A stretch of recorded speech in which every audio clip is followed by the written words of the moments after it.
So in this video we are going to discuss the new topic under the drugs used on GI system. उसमें the second topic is हमने matics and antiemetics खत्म कर दिए थे in the previous one. Now we will start with the laxatives and purgatives. So before starting I just want to you must have the clear idea that what are laxatives and purgatives and when they are used. तुम्हें पता है whenever the person is suffering with constipation, prolonged constipation, तो हम laxatives and purgatives इनका use करते हैं. अब एक चीज़ बता दूँ, जो purgatives है ना, ये laxatives के अंदर ही आते हैं. मतलब laxatives एक broader term है, उसके अंदर ही जो है परगेटिव्स आते हैं. बस डिफरेंस ये है कि लेक्सेटिव्स थोड़ी सी अगर माइनर सा मतलब ज़्यादा सीवियर कॉन्स्टिपेशन है तो हम लेक्सेटिव्स यूज़ करेंगे, पर जो परगेटिव्स है वो इंटेस्टिनल मोटिलिटी को ज़्यादा इंक्रीज कर देते हैं. मतलब they will cause strong push. तो परगेटिव्स थोड़े ज़्यादा फोर्सफुल एक्टिविटी शो करते हैं. This is the only difference. Laxatives थोड़ी सी एक्टिविटी की अगर थोड़ी सी कॉन्स्टिपेशन है then we will use laxatives, but purgatives are used in severe cases of constipation क्योंकि ये फोर्सफुल एक्शन शो करते हैं. समझ आ गया? परगेटिव्स लेक्सेटिव्स के अंदर ही आते हैं, ये उनके अंदर ही एक टाइप है. बस पता है तुम्हें कब यूज़ करते हैं? When the person is severely constipated then laxatives and purgatives are used. बस अब आ जाओ डेफिनेशन पे. So what are laxatives? Agents that soften the stool and promote gentle bowel evacuation. बस जो स्टूल को सॉफ्ट कर देंगे. लेक्सेशंस, लेक्सेटिव नाम से ही क्लियर है, ये क्या करेंगे? सॉफ्ट कर देंगे स्टूल को जिसके कारण ईजिली इवैक्यूएट हो जाएगा. परगेटिव्स, अब यहाँ से देखो, परगेटिव्स आर स्ट्रॉन्ग लेक्सेटिव्स. ठीक है, these are strong laxatives that cause forceful watery evacuation use for bowel cleansing. So this is the difference. That is what I want to say कि जो परगेटिव्स है ये लेक्सेटिव्स हैं, but these are strong laxatives जो forceful evacuation cause करते हैं.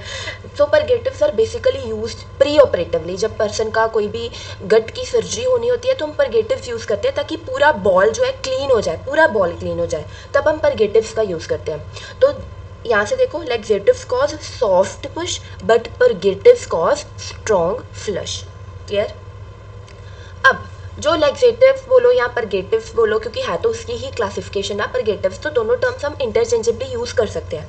सो ये कैसे वर्क करते हैं? तो ये 4 तरीक़ों से जो ये अपना एक्शन शो करते हैं. पहला तो ये क्या करेंगे, स्टूल जो बन गया हमारे अंदर उसका बल्क इंक्रीज कर देंगे, उसका मास इंक्रीज कर देंगे. तो उससे क्या होगा, हमारी इंटेस्टाइन को स्टिमुलेशन मिल जाएगी कि जो बॉल है वो बन चुका है, तो मैंने उसको बाहर निकालना है. तो ऐसे पहला एक्शन ये ऐसे शो करते हैं by increasing the stool bulk. तो उससे क्या होगा, पेरिस्टालिसिस स्टिमुलेट हो जाएगी. हमारी गट को सिग्नल मिल गया कि बल्क बन गया, मास ऑफ स्टूल बन गया, अब मैंने इसको बाहर निकालना है. पहले ऐसे. दूसरा, by increasing the water content in the intestine. तो वाटर कंटेंट अगर इंक्रीज हो जाएगा तो स्टूल सॉफ्ट हो जाएगा, तो ईजिली इवैक्यूएट हो जाएगा. दूसरा तरीका ये था. तीसरा, बाय स्टिमुलेटिंग इंटेस्टिनल म्यूकोजा और द नर्व प्लेक्सस, जिसके कारण क्या होगा, पेरिस्टालिसिस एंड सेक्रीशन इंक्रीज हो जाएंगी. इसको समझो. तो हुआ क्या, जब हम या तो ये तीसरा तरीका कौन सा है कि इंटेस्टिनल म्यूकोसा को स्टिमुलेट करेंगे. कौन? ये laxatives and purgatives. Intestinal mucosa को स्टिमुलेट करेंगे या जो उसकी वॉल में नर्व्स प्रेजेंट है उनको स्टिमुलेट करेंगे. तो अगर वो स्टिमुलेट होगी तो पेरिस्टालिसिस इंक्रीज हो जाएंगी, जिसके कारण जो सारा इतना स्टूल मास बन चुका है वो बाहर इजिली इवैक्यूएट हो जाएगा. तीसरा तरीका ये था. चौथा, स्टूल को लुब्रिकेट कर देंगे, उनको सॉफ्ट कर देंगे, एज अ इमोलियंट वर्क करेंगे कि वो इजिली निकल जाए. समझ आ गई? पहला, बल्क इंक्रीज कर दिया तो इंटेस्टाइन को सिग्नल मिल गया कि स्टूल बन चुका है, मैंने बाहर निकालना. दूसरा, वाटर कंटेंट इंक्रीज कर दिया, वो सॉफ्ट हो गया, बाहर निकल जाएगा. तीसरा, इंटेस्टिनल म्यूकोसा या नर्व्स को सिग्नल दिया तो उन्होंने पेरिस्टालिसिस स्टिमुलेट कर दी तो वो बाहर निकल जाएगा. चौथा, उनको लुब्रिकेट कर दिया कि वो इजिली पैसेज हो जाए. तो इसी बेसिस पे जो भी हमने 4 तरीके पढ़े हैं, बस इन्हीं बेस पे हम उनको क्लासिफाई कर देते हैं. पहली कौन थी? Bulk forming laxative. दूसरी, stool softeners. Third, stimulant laxative. Fourth, osmotic laxatives. अगर तुम ध्यान से देखो तो ये इसी के बेस पे stool forming, those which will increase stool bulk. फिर दूसरी कौन थी? कौन सी है? Stool softeners. वो वाटर कंटेंट इंक्रीज करके स्टूल को सॉफ्ट कर रही है. थर्ड, स्टिमुलेंट लेक्सेटिव्स, जो कि intestinal mucosa and nerve plexus को स्टिमुलेट कर रही है. एंड ऑस्मोटिक लेक्सेटिव्स, वो भी क्या करेंगी, इजिली उसको इमोलियंट की तरह एक्ट करेंगी, वाटर को गट में इंक्रीज करवा के और इजिली पैसेज करा देंगी. तो बस यही जो हमने पीछे 4 बेस पढ़े हैं उन्हीं के बेस पे 4 टाइप्स हैं ऑफ लेक्सेटिव्स. अब हम पढ़ते हैं इनका mechanism of action, specific mechanism of action. पहले मैं चाहती हूँ कि तुम मैकेनिज्म मत देखो, पहले तुम्हें याद होनी चाहिए कि बल्क फॉर्मिंग में कौन कौन से आते हैं, ऑस्मोटिक में कौन कौन से आते हैं, ऐसे करके पहले इनको याद करो. तो वैसे तो ये आगे भी याद हो जाएंगे, बट स्टिल यहाँ पर भी याद करने की कोशिश करो. जो बल्क फॉर्मिंग है ठीक है। तो हमें कहते नहीं है कि फाइबर रिच फूड खाओ, क्यों कहते हैं, उससे क्या होगा कि जो बल्क है स्टूल का वो इंक्रीज हो जाएगा, तो ईजिली इवैक्यूएशन होगी। तो बस फाइबर बल्क फॉर्मिंग में कौन से आते हैं, ऐसे fibre rich things like methyl cellulose, fibres आएंगे इसमें। Methyl cellulose it is a fibre. Bran जो कि वीट में प्रेजेंट होता है, इट इज़ ऑल्सो फाइबर। तो ये क्या करेंगे, bulk of the stool increase कर देंगे। एंड एक इसबगोल, हमने बहुत सुना इसबगोल के बारे में। So these three are included in the bulk forming category. Easy है, बल्क कैसे इंक्रीज होगा, जब हम फाइबर रिच चीज़ें खाएंगे। तो वो कौन सी है, सेलुलोज है, ब्रैन है, इसबगोल है। क्लियर, पहली वाली I hope you have already learn it. Second, osmotic. तो ऑस्मोटिक से तुम्हें थोड़े आयनिक चीज़ें याद आएंगी। ऑस्मोसिस करने वाले कौन होते हैं, आयंस। तो ऐसे मैग्नीशियम आयन, सोडियम आयन होते हैं ना, उसी से याद कर लो। Magnesium salts and sodium salts are the example of the osmotic laxatives. I hope ये दो क्लियर हो गए। अब तीसरे, स्टूल सॉफ्टनर्स जिनको हम इमोलिएंट्स कहते हैं। तो ऐसे के कौन से हैं, लिक्विड चीज़ें, लिक्विड पैराफिन आ गई। एंड एक ये, this is the very important, docusate sodium. ये दो चीज़ें are in stool softener categories. कौन सी, ऐसे याद करो, सॉफ्ट कैसे होगा स्टूल, जब कोई लिक्विड चीज़ आएगी। तो लिक्विड पैराफिन आ गया एक, तो दूसरा डॉक्यूसेट सोडियम। ये तो तुम्हें याद करना ही पड़ेगा, डॉक्यूसेट मैंने अभी तुम्हें बताना भी आगे। Fourth category that is stimulant. Stimulant करेंगे, इसमें देखो स्टिमुलेट करेंगे, इरिटेट करेंगे। स्टिमुलेंट्स को हम इरिटेंट्स भी कहते हैं। तो कुछ certain oil that is castor oil, tegaserod, anthraquinones and diphenyl methanes. इनको याद कर लो, बाकी ये तुम्हें तीनों तो याद हो ही गई होंगी क्योंकि इनकी ट्रिक बन रही है। इनको भी याद कर लो, ऐसी चीज़ें जो इरिटेट करेंगी। कुछ ऑयल हो गया, कैस्टर ऑयल हो गया, tegaserod, anthraquinones, diphenyl methanes. So these are the examples. I hope तुम्हें याद होगी, एक बार तुम खुद भी कर लेना, याद हो जाएंगी इजली। जो बल्क फॉर्मिंग है, अब ये कैसे एक्ट करें, अब ये समझो बहुत इजी है। बस यहाँ पर देखो, बल्क फॉर्मिंग क्या करेंगे, they will absorb the water. Water absorb कर दिया, क्योंकि बल्क बनाना है कैसे इन्होंने, वाटर एब्जॉर्ब करके तो बनाना है, तभी तो स्टूल मास इंक्रीज होगा। तो ये क्योंकि जो फाइबर्स होते हैं ना, फाइबर वाटर एब्जॉर्बेंट की तरह एक्ट कर रहे हैं। अगर हम बल्क फॉर्मिंग में फाइबर्स की एग्जाम्पल पढ़ रहे हैं तो उनका फंक्शन भी तो यही होगा। फाइबर अगर खा रहे हैं, फाइबर वाटर एब्जॉर्बेंट की तरह एक्ट कर रहा है, जिसके कारण स्टूल का मास इंक्रीज हो रहा है, बल्क इंक्रीज हो रहा है। उसके कारण क्या होगा, it will stretch the colon. Colon stretch होगी तो पता चल गया वहां पर पड़ी हुई नर्व्स को कि बल्क इंक्रीज हो गया, तो मैंने उसको बाहर निकालना है। सो जब कोलोन स्ट्रेच होगा तो it will stimulate the peristalsis. Clear, बहुत इजी है। उसके बाद जो ऑस्मोटिक है, जिसमें हमने magnesium salts and sodium salt पढ़े हैं। तो ऑस्मोसिस जब होती है तब क्या होता है, वाटर एक जगह से दूसरी जगह आता है। ठीक है, तो यहाँ पर भी क्या होगा, ऑस्मोसिस हुई। इनो ऑस्मोटिक्स लेक्सेटिव्स अगर हम खाएंगे तो अंदर ऑस्मोसिस होगी, वाटर सारा गट की वॉल से ल्यूमन में आ जाएगा। ठीक है, ल्यूमेन में आ गया तो उससे क्या होगा, it will retain water in the bowel by osmosis, जिसके कारण स्टूल विल गेट सॉफ्टन। बस वाटर सारा गट के अंदर आ गया, स्टूल सॉफ्ट हो गए, इजीली इवैक्यूएशन होगी, इजी। Third, stool softeners. अब ये क्या है, ये इंपॉर्टेंट है। जो स्टूल सॉफ्टनर्स है, जिनको हम इमोलिएंट भी कहते हैं, they act as a surfactant. Surfactant कह दो, और एज अ डिटर्जेंट। कैसे, क्योंकि ये पता क्या करते हैं, जितना भी वाटर गट में है ना, उसकी सरफेस टेंशन को रिड्यूस कर देंगे। जब उस वाटर की सरफेस टेंशन रिड्यूस होगी ना, तब ये क्या करेगा, वो वाटर जो हमारे स्टूल्स के अंदर लिपिड्स प्रेजेंट है उनके साथ मिक्स हो जाएगा। अगर वो दोनों आपस में मिक्स हो गए तो स्टूल बहुत सॉफ्ट हो जाते हैं, स्लिपरी हो जाते हैं और ईजिली इवैक्यूएशन हो जाएगी। समझ आ गया, stool softeners will act as a surfactant और एज अ डिटर्जेंट। तो ये सरफेस टेंशन ऑफ वाटर को रिड्यूस कर देंगे। वो water lipids which are present in the stool उनके साथ मिक्स हो जाएगा, तो स्टूल स्लिपरी हो जाएगा एंड इजीली इवैक्यूएशन हो जाएगी। फोर्थ, स्टिमुलेंट और इरिटेंट, इजी। वो इंटेस्टिनल म्यूकोसा को इरिटेट कर देंगे, पेरिस्टाल्सिस इंक्रीज हो जाएगी। एक तो पेरिस्टाल्सिस इंक्रीज होगी, दूसरी सेक्रीशन, सिक्रीट होगा गट से, गट की वॉल से सब कुछ वाटर एंड आयंस सिक्रीट हो जाएंगे इनटू द ल्यूमन, जिसके कारण क्या होगा, स्टूल सॉफ्ट हो जाएगा और पेरिस्टाल्सिस भी स्टिमुलेट होगी, तो इजी इवैक्यूएशन हो जाएगी। बहुत इजी थिंक है मैकेनिज्म ऑफ एक्शन। अब आगे देखो, तो एक जनरल मैकेनिज्म तुम्हें बता रही हूँ कि लेक्सेटिव्स वर्क कैसे कर रहा है। तो हमने सेपरेटली पढ़ लिए, तो हो क्या रहा है, तुम ये फ्लो चार्ट बना के आना। ये कैसे है, सबसे पहला ये 4 तरीकों से वर्क कर रहे हैं। ठीक है, inhibiting sodium potassium ATPase of villous cell, stimulating adenylyl cyclase in crypt cells, enhancing prostaglandin synthesis and structural injury to intestinal mucosa. तो ये 4 तरीकों से वर्क कर रहे हैं और ये चारों तरीके will result in the easy propulsion of the faeces. पहले होगा क्या, सबसे पहले देखो, by inhibiting sodium potassium ATPase of villous cells. है क्या ये सोडियम पोटेशियम एटीपीएस, ये एक तरह का सोडियम पोटेशियम पंप है। तो सोडियम पोटेशियम पंप का काम पता क्या होता है, वाटर को एब्जॉर्ब करना फ्रॉम द गट और उसको वापस ब्लड में रीअब्जॉर्ब कर देना, मतलब रीअब्जॉर्प्शन का काम होता है। बस हमने ये सोडियम पोटेशियम को पंप को इनहिबिट कर दिया, जिसके कारण एब्जॉर्ब नहीं हो रहा, वो सिक्रीट हो रहा है गट में। तो अगर वो गट में सिक्रीट हो रहा है तो स्टूल्स क्या हो जाएंगे, सॉफ्ट हो जाएंगे और इजिली इवैक्यूएट कर देंगे।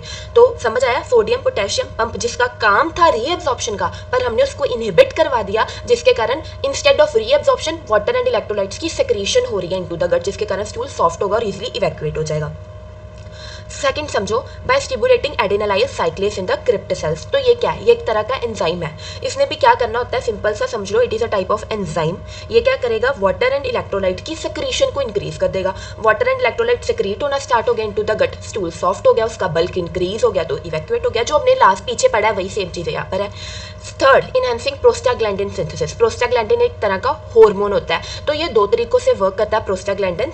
ये क्या करेगा, पेरिस्टालिसिस को इंक्रीज कर देगा, और दूसरा इरिटेट करेगा इंटेस्टाइन की म्यूकोसा को। तो एक तो पेरिस्टालिसिस इसने इंक्रीज कर दी, दूसरा उसने इरिटेट कर दिया, जिसके कारण क्या इजी, क्योंकि पेरिस्टालिसिस इंक्रीज हो जाएगी तो इजीली वो इवैक्यूएट हो जाएंगी स्टूल्स। तो ये सिमिलरली वैसे ही वर्क कर रहा है। And structure injury to intestinal mucosa, ये भी क्लियर है, उसको इंजरी हुई, नर्व प्लेक्सस स्टिमुलेट हुई, पेरिस्टालिसिस स्टिमुलेट होगी तो इवैक्यूएशन होगी ऑफ द फीसेस। तो चारों के चारों सेम फंक्शन परफॉर्म कर रहे हैं, बट देयर मेथड डिफरेंट है। एक में सोडियम पोटेशियम पंप को इनहिबिट कर रहा है, विलियस सेल, आई होप तुम्हें पता है इंटेस्टाइन में विलाइस प्रेजेंट होती है, ठीक है, तो उनके सेल्स को हम विलियस सेल्स कहते हैं, जिस उन विलियस सेल्स में सोडियम पोटेशियम पंप हो रहा होता है। तो उसको इनहिबिट करके एडेनाइल साइक्लेस, जो कि एक तरह का एंजाइम है, उसको स्टिमुलेट करके जो वाटर एंड इलेक्ट्रोलाइट सेक्रीशन कर देगा इनटू द गट। प्रोस्टाग्लैंडिन की सिंथेसिस को इंक्रीज करके structural injury of the intestinal mucosa. तो ये चार तरीकों से लेक्सेटिव्स जो है वर्क कर रहे हैं। ये चारों के चारों क्या कर रहे हैं, एज अ हाइड्रोफिलिक या ऑस्मोटिक एक्शन करवा रहे हैं, ठीक है, मतलब वाटर को इंटेस्टिनल ल्यूमन के अंदर लेकर आ रहे हैं, जिसके कारण कोलोनिक कंटेंट मतलब स्टूल का मास इंक्रीज हो रहा है, तो वो इजीली प्रोपल्शन हो जाएगी। इजी है, बहुत इजी है ये चारों के चारों। बस तुम्हें ये क्लियर होने चाहिए थे कि ये चारों के चारों कर क्या रहे हैं सेपरेटली। उसके बाद आ जाओ एक बारी पढ़ लेते हैं वैसे कि ऐसे तुम अगर याद कर पाओगे देन दैट्स ओके, अदरवाइज तुम जितना मैंने तुम्हें अभी तक बता दिया कि तुमने कैसे स्टार्ट करना है। सबसे पहले लेक्सेटिव्स क्या, परगेटिव्स क्या, दोनों में डिफरेंस क्या था, उसके बाद कैसे वर्क कर रहे हैं, देन उनकी टाइप्स बता दो, फिर स्पेसिफिक मैकेनिज्म ऑफ एक्शन और उनके एग्जांपल्स, मतलब ये तुमने पूरा टेबल बना देना है, दिस होल मैकेनिज्म। और उसके बाद पता मैंने क्या किया कि जो ये वाले चारों के चारों इनको थोड़ा अच्छे से एक्सप्लेन कर दिया है चारों को इंडिविजुअली, और बाद में उनकी इंडिकेशंस कॉन्ट्रा इंडिकेशंस है, तो तुम उतना देख लो। अगर तुमने ये स्पेसिफिक करना है या नहीं करना तुम देख लेना, एक बारी मैं समझा रही हूँ। सबसे पहले let start with the bulk purgatives. तुम्हें पता है बल्क परगेटिव्स कैसे वर्क कर रहे थे कि वाटर को इंटेस्टाइन में ला रहे थे, मतलब गट में ला रहे थे, जिसके कारण जो बल्क ऑफ द स्टूल वो इंक्रीज हो रहा था, कोलोन स्ट्रेच हो रही थी, पेरिस्टालिसिस इंड्यूस हो रही थी, and there was the evacuation of the stool.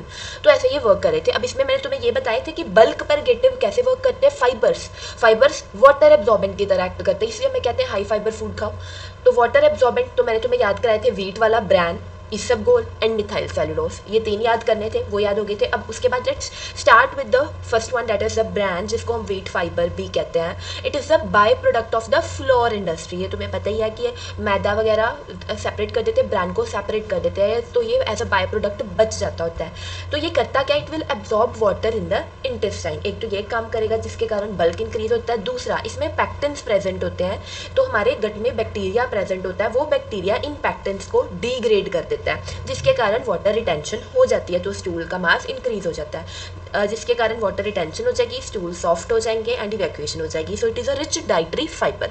But there are contraindication, जब पेशेंट को ब्रांड नहीं देना, मतलब हम कई बार कहते हैं ना कि तुम्हें वीट अलाउड नहीं है, तुम वीट नहीं खा सकते। कब कहते हैं, when the person is having ulcers in the gut. क्यों? क्योंकि होता क्या है, जो ब्रांड है वो एक रफ कोर्स फाइबर होता है, जिसकी जो क्या कर सकता है, अंदर ब्लीडिंग कॉज कर सकता है, इतना रफ है जिसके कारण अल्सर्स और सीवियर हो सकते हैं, ब्लीडिंग इंड्यूस कर सकता है। दूसरा स्टेनोसिस का मतलब क्या होता है, नैरोइंग ऑफ द इंटेस्टाइन। कुछ जगह पे अगर इंटेस्टाइन नैरो हुई पड़ी है, छोटी पतली सी हो गई है, तो होगा क्या, अगर हम उसको ब्रांड दे रहे हैं तो ये तो वाटर एब्जॉर्बेंट है, तो ये वाटर को एब्जॉर्ब करके खुद स्वेल हो जाएगा, जिसके कारण ऑब्स्ट्रक्शन, वैसे ही वहाँ पर स्टेनोसिस हुई है, ऊपर से ये स्वेल हो गया तो वहाँ पर ऑब्स्ट्रक्शन हो जाएगी। तो उन केसेस में हम ब्रांड को नहीं देते। सेकेंड, इसबगोल या जिसको हम साइलियम भी कहते हैं, तो ये एक तरह का it contain natural colloidal mucilage. Mucilage का मतलब समझते हो, म्यूकस तो होगा क्या, वाटर एब्जॉर्ब करके ये म्यूकस फॉर्म कर देगा, स्टूल को म्यूकस से कवर कर देगा, तो स्टूल स्लिपरी हो जाएगा, तो वो इजिली बाहर निकल जाएगा। सेकेंड भी क्लियर। थर्ड, मिथाइल सेलुलोज, ये नेचुरल था but it is a semi synthetic है, ये भी कोलॉइडल ही बट ये सेमी सिंथेटिक है, ये नेचुरल था। हाइड्रोफिलिक मतलब वाटर लविंग, तो ये वाटर को अपने पास खींचेगा, वाटर रिटेंशन होगी, मास ऑफ स्टूल इंक्रीज हो जाएगा और बाहर निकल जाएगा। तुम्हें क्लियर है ये। और उसके बाद इसकी डोज अगर तुम्हें याद रहती है तो 4 to 6 gram per day satisfactory अगर हम मिथाइल सेलुलोज दे रहे हैं। उसके बाद आते हैं सेकंड स्टूल सॉफ्टनर्स, मैंने तुम्हें पहले भी बताया था, जिसको हम इमोलियंट्स कहते हैं। ये सर्फेक्टेंट याद है, सर्फेक्टेंट या डिटर्जेंट एक्शन था इनका। तो उसमें मैंने तुम्हें बताया था एक लिक्विड पैराफिन और एक ये डॉक्यूसेट्स, ये बहुत इंपॉर्टेंट है। तो डॉक्यूसेट हम यहाँ पर देख रहे हैं, डॉक्यूसेट्स को हम डायोस्टाइल सोडियम सल्फोसक्सीनेट भी कहते हैं। तो it has a detergent action. ये मैंने वही चीज़ें लिखी है, मैं तुम्हें याद करा देती हूँ। तो होता क्या था, ये सरफेस टेंशन वाटर की रिड्यूस कर देता था, जिसके कारण जो स्टूल में लिपिड्स प्रेजेंट है वाटर उनके साथ मिक्सअप हो जाता था। तो उसके साथ क्या हो रहा था, स्टूल स्लिपरी बन रहा था, सॉफ्ट हो रहा था, तो इजिली इवैक्यूएट हो रहा था। सेम लिखा है मैंने यहाँ पर इसको। इसका डोज याद कर लो, 100 to 400 mg पर डे हम डॉक्यूसेट्स देते हैं। बट कॉन्ट्रा इंडिकेशंस ये तो सभी में ही है। अगर पर्सन को क्रैम्प्स है, एब्डोमिनल पेन है, तो उस केस में हम लेक्सेटिव्स अवॉइड करते हैं। मतलब हाँ, अगर ज़्यादा बहुत ज़रूरत है तब हम देंगे या कोई ऑल्टरनेटिव यूज़ करेंगे, बट डॉक्यूसेट्स का हम तब यूज़ नहीं कर सकते क्योंकि उनकी सीवियरिटी इंक्रीज़ कर सकते हैं ये। सो क्रैम्प्स एंड एब्डोमिनल पेन के केस में हम डॉक्यूसेट्स नहीं देते। उसके बाद स्टिमुलेंट लेक्सेटिव्स में हमने ये 4 चीज़ें पढ़ी थी, स्टिमुलेंट जो इरिटेट करेंगी। तो उसमें मैंने कहा था कुछ सर्टेन ऑयल जैसे कैस्टर ऑयल, टैगासिरोड, ऐसे याद करवाया था ना, डायफिनाइल मीथेन्स एंड एंथ्राक्विनोन्स। मैं तुम्हें कहूँगी कि तुम स्टिमुलेंट लेक्सेटिव्स में बस इनका नाम याद कर लो। वैसे मैं अपनी तरफ से तो तुम्हें सब बात आते हैं। ऑस्मोटिक लेक्सेटिव्स ये हमने पढ़े थे, ऑस्मोसिस आयन से याद कर लेना, सोडियम वाले सॉल्ट्स एंड मैग्नीशियम सॉल्ट्स हम इसमें पढ़ेंगे। तो होता क्या था, ये ऑस्मोसिस करवा देते थे, जिसके कारण वाटर सारा गट में आ जाता था। आगे तुम्हें पता है, फिर वाटर के कारण जो स्टूल थे सॉफ्ट हो जाते थे और इजिली इवैक्यूएट हो जाते थे। यही था इनका मैकेनिज्म। इसमें कौन कौन से आते हैं बस ये याद कर लो। If you can remember doses then please फिर डोजेस याद कर लो, अदरवाइज दिस इज इनफ। ये ऑस्मोटिक लेक्सेटिव्स में magnesium sulphate, magnesium hydroxide, sodium sulphate, sodium phosphate, sodium potassium tartrate, ये सॉल्ट्स याद कर लो। उसके बाद इंडिकेशंस हम कब देंगे लेक्सेटिव्स एंड परगेटिव्स में, पहली तो वही कॉन्स्टिपेशन। दूसरी, अगर पेशेंट को एनल फिशर्स हैं, फिशर्स क्या होते हैं, जो स्मॉल कट लग जाते हैं एनस पे, कट्स बन जाते हैं, तो तब हम चाहते हैं कि बहुत ईजिली स्टूल पास हो जाए ताकि वो कट बड़े ना हो जाए, थोड़े उनकी कंडीशन सीवियर ना हो जाए। तो उस केस में हम पहले स्टूल सॉफ्ट करवा के उनको इवैक्यूएट करवाने की कोशिश करते हैं ताकि कट बड़े ना हो जाए एनल फिशर्स के केस में। तीसरा, हेमरॉइड्स के केस में, क्योंकि हेमरॉइड्स में क्या होता है, जो एनस में वेन्स होती हैं वो स्वेल हो जाती हैं। तो जब स्टूल पास होता है ना, if person is suffering with haemorrhoids, तो उसके केस में जब पर्सन स्टूल पास करने की कोशिश करता है तो उसको बहुत पेन होती है। तो उस केस में भी हमें लेक्सेटिव्स देने पड़ते हैं ताकि वो ईजिली पेन कम हो उसको। और इरिटेबल बॉल सिंड्रोम, वो तो हमने पढ़ लिया, टैगासिरोड देते ही हम IBS के केस में। कॉन्ट्रा इंडिकेशन इंटेस्टिनल ऑब्स्ट्रक्शन के केस में होगा, क्योंकि कई हमने पढ़ा ना, जैसे परगेटिव है वो तो बहुत स्ट्रॉन्ग एक्शन वाले हैं। तो अगर पहले ही ऑब्स्ट्रक्शन हुई है, ऊपर से हम ऐसे की चीज़ें दे रहे हैं जिसके कारण स्ट्रॉन्ग पैरास्टाइलिसिस इंड्यूस हो रही है, तो ब्लीडिंग होने के चांसेस बढ़ जाएंगे। तो उस केस में हम नहीं देंगे इंटेस्टिनल ऑब्स्ट्रक्शन के केस में। दूसरा, irritable inflammatory ball disease, IBS के केस में तो देते हैं बट IBD के केस में नहीं देते, ऐसे याद रखना। उसके बाद सीवियर डिहाइड्रेशन या इलेक्ट्रोलाइट इम्बैलेंस, क्यों? क्योंकि कुछ लेक्सेटिव्स क्या कर रहे थे, ब्लड से दोबारा से वाटर गट में ला रहे थे, है ना। तो ऐसे तो पर्सन डिहाइड्रेशन में चला जाएगा। तो इस कारण अगर पर्सन को पहले से डिहाइड्रेशन है तो हम वो वाले लेक्सेटिव्स नहीं देंगे जो कि सेक्रेटरी एक्शन शो कर रहे थे, ये वाटर एंड इलेक्ट्रोलाइट्स को गट में लेकर आ रहे थे, तो उस केस में हम नहीं देंगे, नहीं तो person dehydration and electrolyte imbalance में चला जाएगा। प्रेगनेंसी के केस में हम कैस्टर ऑयल अवॉइड करते हैं क्योंकि अबॉर्शन का रिस्क इंक्रीज हो जाता है। दूसरा, GI bleeding, acute surgical abdomen, उसके केस में ये तुम्हें पता ही है, ब्लीडिंग हो रही है, ऊपर से तुम पैरास्टाइलिसिस को इंड्यूस करवा रहे हो, उसके कारण ब्लीडिंग और ज़्यादा हो जाएगी। तो उस केसेस में ईजी है इंडिकेशंस, कॉन्ट्रा इंडिकेशन अगर तुम्हें कंसेप्ट पता है तो तुम खुद भी बना के आ सकते हो कि हम इस केसेस में नहीं दे सकते, ठीक है।